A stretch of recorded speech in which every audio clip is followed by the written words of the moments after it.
my dear friends and students, আজি মই এই ভিডিওটোত ক্লাস 10 মেথছৰ চ্যাপ্টাৰ 8 ৰ এক্সাৰসাইজ 8.1 ৰ কোৱেশ্চন নম্বৰ 8 টো কৰাম আৰু ইয়াৰ আগৰ ভিডিওবোৰত মই এই এক্সাৰসাইজৰ আগৰ যিমানটা কোৱেশ্চন আছে সকলোকেইটা কৰাই দি দিছো যিকেইটাৰ লিংক ভিডিওটোৰ ডেসক্ৰিপচনত পাই যাবা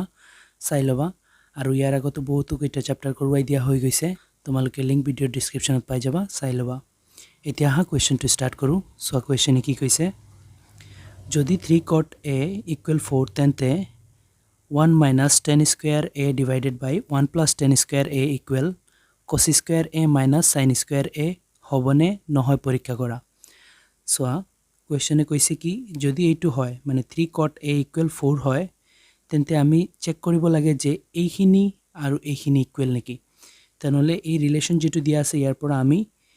ত্ৰিভুজৰ বাহু কেইটা উলাওছোৱা প্ৰথমতে আমি এটা ত্ৰিভুজ আঁকিলম সো ইয়াতে মই এটা ত্ৰিভুজ আঁকি লৈছো আৰু সো এই ৰিলেশনটোত সো 3 cot a কৈছে মানে এক কোণ ধৰিব লাগে তেনলে মই এই কোণটোক a ধৰিছো আৰু এটুক মই b ধৰিলো আৰু এটুক মই c ধৰিলো আৰু কোৱেশ্চনে কৈছে যে cot a মানে a কোণক কোণ ধৰি প্লাই cot a ৰ ভ্যালুটো উলাব লাগে তেনলে সো এই ৰিলেশনটোক অলপ খজাই লৈছো অলপ ক্যালকুলেট কৰিলো 3 cot a equal 4 দিয়া আছে তেনলে মই cot a ৰাখো আৰু 4 টো হেইছিটত আছে আৰু সো cot a লগত 3 পূৰণ হৈ আছে হেইছিটত গলে হৰণ হ'ব cot a equal 4/3 উলাই গৈছে এতে সো ইয়াৰ আগৰ কোৱেশ্চন খাতুটাত মই এটা বস্তু দেখুৱাইছো যে লক মানে sin আচ্ছা লক বক লব তিনিটা দেখুৱাইছো এই তিনিটা লিখি লব প্ৰথমতে লক বক লব মুখস্থ মনত ৰাখিবা সো লক মানে হৈছে sin বক মানে হৈছে cos আৰু লব মানে হৈছে tan sin ৰ উল্টা cosec আৰু cos ৰ উল্টা sec আৰু tan ৰ উল্টা cot এটো মনত ৰাখিবা সো sin হলে ওপৰত লম্ব তলত কৰ্ণ লক মানে ল মানে লম্ব ক মানে কৰ্ণ cosecৰ ক্ষেত্ৰত এটো উলটি যাব cot ওপৰত উঠিব লটো তলত নামি যাব মানে কৰ্ণ বাই লম্ব হৈ যাব এতিয়া আমাৰ ইয়াতে cot লাগে মানে এটো লাগে তেনলে এটুক মই কটৰ অনুযায়ী লিখো মই সোয়া 10ত লম্ব বাই ভূমি হয় কটত ইয়াৰ উল্টা হ'ব মানে ভূমি বাই লম্ব হ'ব মানে এনেকুৱা হ'ব ভূমি ওপৰত উঠি যাব লম্ব তলত নামি যাব কটৰ ক্ষেত্ৰত এনেকুৱা হৈ যাব এতিয়া এটো ইউজ কৰিম সো cot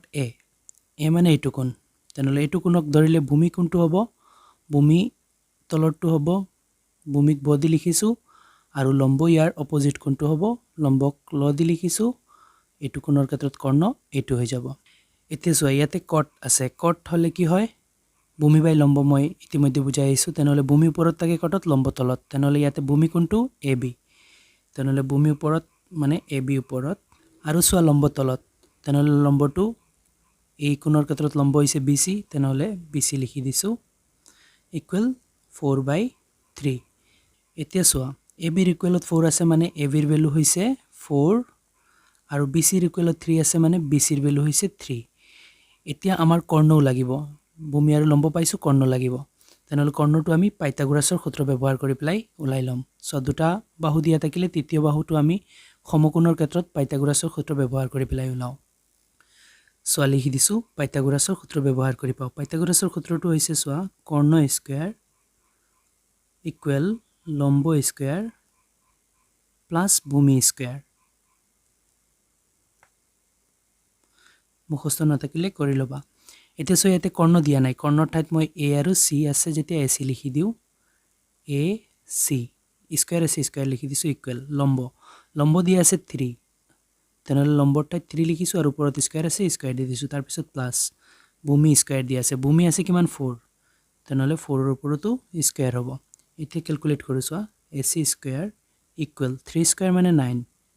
আৰু 4 স্কয়াৰ মানে 4 4 জাৰ 16 AC স্কয়াৰ ইকুৱেল 9 আৰু 16 হ'ব 25 এতিয়া সো AC ৰ ওপৰৰ পৰা যদি মই স্কয়াৰটো উঠাও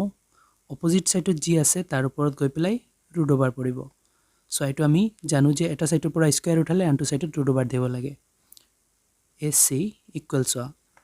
25 ৰ বৰ্গমূল মই জানো 5 তেনলে 25 ৰ ঠাইত মই 5 স্কয়াৰ লিখিব পাৰিম মানে 5 স্কয়াৰ মানে 5 * 5 5 * 5 25 হয় সেইকাৰণে 25 ৰ ঠাইত মই 5 স্কয়াৰ লিখি দিছো স্কয়াৰ ৰুট কেনসেল হৈ গৈছে এতিয়া চোৱা AC ৰ ভ্যালু ওলাই আহিছে কিমান 5 ওলাই আহিছে মানে এই কৰ্ণটোৰ ভ্যালু পাই লৈছো আমি 5 এতিয়া আমি এইখিনি চেক কৰিব পাৰিম এইখিনি সমান এইখিনি হয় নেকি তেনেহলে প্ৰথমতে আমি লেফট সাইডটো চেক কৰো LHS লেফট সাইডত দিয়া আছে 1 minus 10 square A divided by 1 plus 10 square A এতিয়া আমি চেক কৰো চোৱা 1 or 1 ৰাখো minus or minus 10 so 10 কোন n or কোন a ৰ ক্ষেত্ৰত চোৱা 10 square a কৈছে নহয় তেনেহলে কোনটো আমি 1 ধৰিব লাগিব 1 টো ধৰাই আছে এই হিচাপত ভূমি এইটো লম্ব এইটো কৰ্ণ এইটো এতিয়া সো 10 ৰ ৰিলেশন হৈছে লম্ব বাই ভূমি মানে লম্ব ওপৰত ভূমি তলত তেনেহলে 10 ৰ ঠাইত মই লম্ব ওপৰত তেনেহলে ইয়াতে লম্ব কিমান আছে 3 ওপৰত থাকিব আৰু ভূমি তলত থাকে তেনেহলে ভূমি ইয়াতে 4 আছে 4 টো তলত 10 স্কয়াৰ আছে গতিকে তাৰ ভ্যালু যেটো হ'ব এইটোৰ ওপৰত স্কয়াৰ হ'ব divided by ইয়াতে 1 plus এইটো 10 square a so তেনেহলে same to same হ'ব 3/4 whole square so ওপৰতো 10 square a যেটো লাইছে তলতো 10 square a হেতুই ওলাব কাৰণ কোনো same কৈছে আৰু 10 square কৈছে কি কাৰণে এতিয়া আমি এটো সলভ কৰিছোৱা 1 minus 3 square মানে 3 3s are 9 divided by 4 square মানে 16 এটো 16 হয় আৰু তলতো তেনেকুৱা 1 plus 3 square মানে 9 আৰু 4 4s are 4 square মানে 16 এতিয়া আমি এখিনি ক্যালকুলেট কৰো আকৌ চোৱা ওপৰত চোৱা ইয়াৰ তলত 16 আৰু ইয়াৰ 1 ৰ তলত একো নাই মানে 1 16 আৰু 1 ৰ লসাগু কিমান হ'ব 16 হ'ব এতিয়া 1 ইয়াৰ তলত একো নাই মানে 1 to 1 16 ত 16 টাইমছ যাব 16 গৈ 1 ত পূৰণ হলে 16 1s are 16 হৈ যাব তাৰ পিছত মাইনাস আছে মাইনাস তাৰ পিছত 16 16 ত এবাৰ 1 গৈ 9 ত পূৰণ হলে 9 গুণ 9 হৈ যাব এতিয়া তলৰখিনি ক্যালকুলেট কৰিছো ইয়াৰো তলত একো নাই মানে 1 1 আৰু 16 ৰ লসাগু 16 হ'ব এতিয়া 1 16 ত 16 বাৰ গৈছে 16 গৈ 1 ত পূৰণ হলে 16 1 গুণ 16 হ'ব তাৰ পিছত প্লাস আছে প্লাস 16 16 ত এবাৰ 1 গৈ 9 ত পূৰণ হলে 9 গুণ 9 এতিয়া সো তলত এইটোৰো 16 আছে এইটোৰো 16 আছে কাটি দিছো বাকি কি থাকিল চোৱা ওপৰত আছে 16 ৰ পৰা 9 গলে কিমান থাকিব 16 ৰ পৰা 9 গলে 7 থাকিব আৰু তলত চোৱা 16 প্লাস 9 কৰিলে 25 হৈ যাব এতিয়া চোৱা ইখিনিৰ ভ্যালু 7/25 ওলাইছে এতিয়া আমি ৰাইট সাইডটো চেক কৰো ৰাইট সাইড কিমান ওলাই সো ৰাইট সাইডত দিয়া আছে cos square a - sin square a মই লিখি দিছো ইয়াতে ৰাইট সাইডৰ ভ্যালু যদি এটো ওলাই তেনেহলে কম যে এই দুইটা সমান আছে তেনেহলে চেক কৰো চোৱা cosৰ ৰিলেশন কি চোৱা a to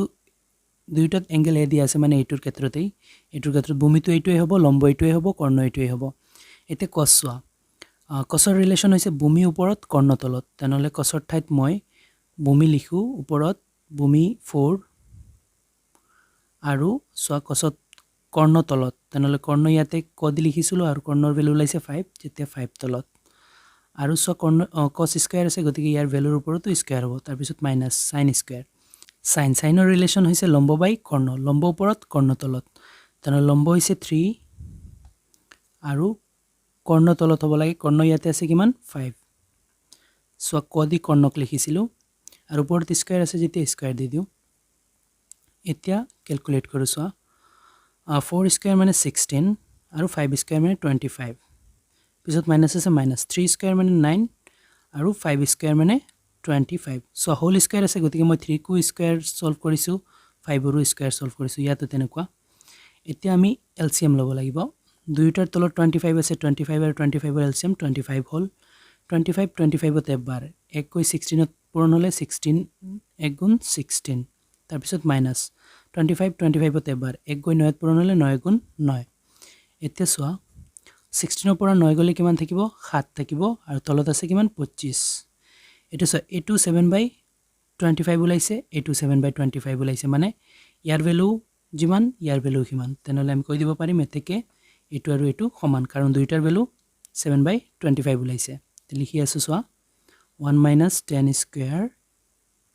a divided by 1 plus 10 square A equal হৈছে cos square A minus sin square R so এইখিনি লিখিছো ইয়াতে ইকুৱেল দি কৈছো যে এইটো আৰু এইটো ইকুৱেল হৈছে কাৰণ কিয় এইটোৰো ভ্যালু 7/25 ওলাইছে এইটোৰো ভ্যালু 7/25 ওলাইছে এতিয়া সো ইয়াতে অংকটো সমাপ্ত হৈছে আশা কৰো তোমালোকে ভালদৰে বুজিব পাৰিছা আৰু বুজাত কোনো অসুবিধা হলে মোক কমেন্টত জনাবা ভিডিওটো ভাল লাগিলে লাইক এণ্ড শেয়াৰ কৰি লবা চেনেলটো সাবস্ক্ৰাইব কৰি দিবা থ্যাংক ইউ